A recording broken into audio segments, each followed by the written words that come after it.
Ray Bradbury, the acclaimed Illinois author who wrote Fahrenheit 451, was quoted as saying, "The problem in our country isn't with books being banned, but with people no longer reading. You don't have to burn books to destroy culture. Just get people to stop reading them." And that's where the real danger lies.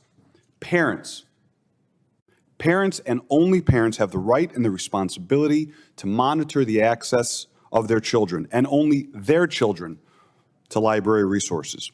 There are more than 2,500 instances of books being banned in schools last year, including many American classics such as 1984, The Adventures of Huck Finn, The Catcher in the Rye, The Color Purple, The Kite Runner, Of Mice and Men, and I Know Why the Caged Bird Sings by Maya Angelou.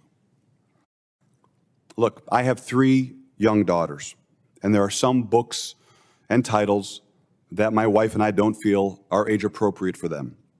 But I could never imagine a world where I would tell another family what books their kids should or should not be allowed to read.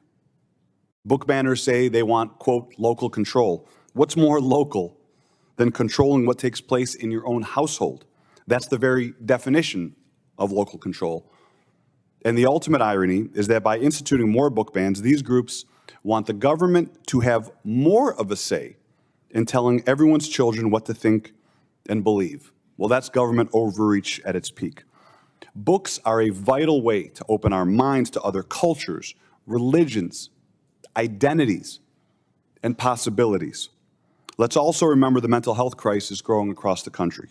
Access to books and the freedom of expression help battle isolation. Books connect us and promote empathy and understanding.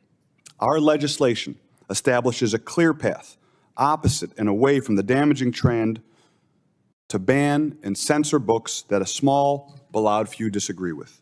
We need to take any hint of censorship seriously, because free speech is not only crucial to democracy, but imperative for the survival of our civilization.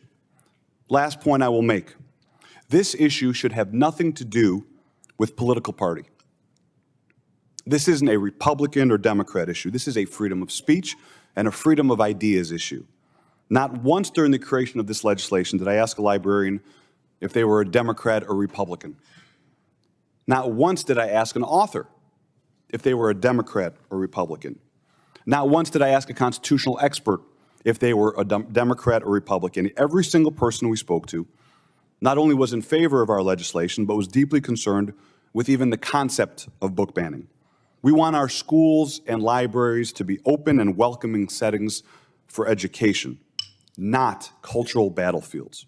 My public school library didn't carry Mein Kampf. Was it banned? I don't know. But I do know that I've read a few books about this era since, and I've so far missed the part where the Nazi Party forced schools to relocate books to guidance counselors' offices. To provide a linguistically honest account, the Heritage Foundation's Jay Green, Madison Marino, and I set out to assess how many of the 2,532 books in Penn's 2022 report that were labeled as banned were actually removed from school libraries. We did this with one simple trick. We checked the card catalogs. As it turns out, nearly 3/4 of the books that Penn labeled as banned were still in school libraries.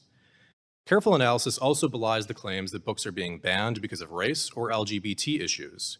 Whereas PEN America labels the Black Lives Matter-inspired The Hate U Give as the 5th most banned book, we found it available in every single school library in question. And when the Washington Post examined over 1,000 review requests made by parents, less than 7% mentioned LGBT without also containing the word sexual, although those requests may have contained words like pornographic or obscene. And that's what this issue is really about: the provision of sexually explicit material to children by public employees. This is a question of judgment. Few would say it's unreasonable to keep Hustler, with its close-up genital photographs, out of school libraries. And few would insist that Romeo and Juliet, with its lyrical allusions to sex, should be removed. Communities must draw the line somewhere between those 2 points. But where exactly? Take the previously mentioned book, Genderqueer. That graphic novel famously includes a picture of a strap-on dildo blowjob. Is this okay for kids? Some think that it is, and some think that it isn't.